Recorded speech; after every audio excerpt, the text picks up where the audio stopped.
what is the primary difference between operant and classical conditioning? Okay, so classical conditioning focuses on associating behaviors with a stimulus, and then operant conditioning focuses on consequences of behavior. So both of these conditioning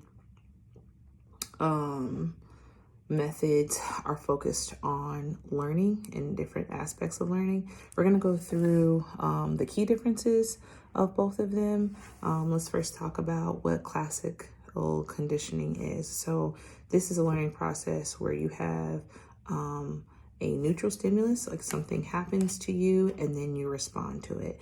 And so the most common example by the Russian psychologist Pavlov is his dog. So the dog smells food, which would be the stimulus, and then he would respond automatically without even thinking, which would be salivating or his mouth watering.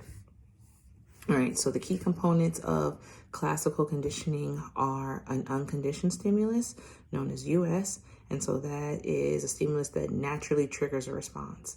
And then you have an unconditioned response, and that is a natural reaction to the stimulus. Then you have a conditioned stimulus, and that would be a stimulus that you have been repeatedly exposed to.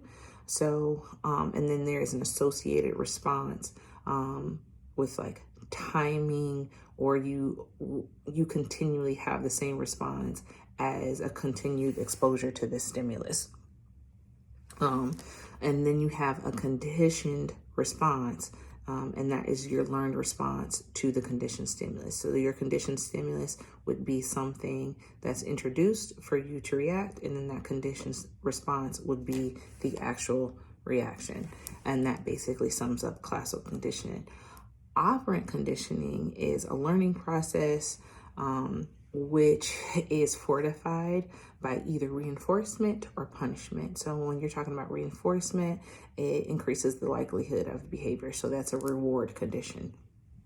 And reinforcement can be favorable. So if I continue to exercise, I continue to lose weight, I live a healthier health and lifestyle, then that would reinforce those behaviors of me exercising and eating healthy.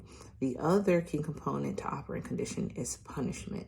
Now, if I steal something, my parents find out, I'm punished for it, I receive a spanking or something is taken away from me, that would be a punishment, and that is meant to decrease the behavior, and that would be operant condition. So again, classical conditioning focuses on associating behaviors with the stimuli, while the operant conditioning focuses on consequences of those behaviors. So classical conditioning is passive.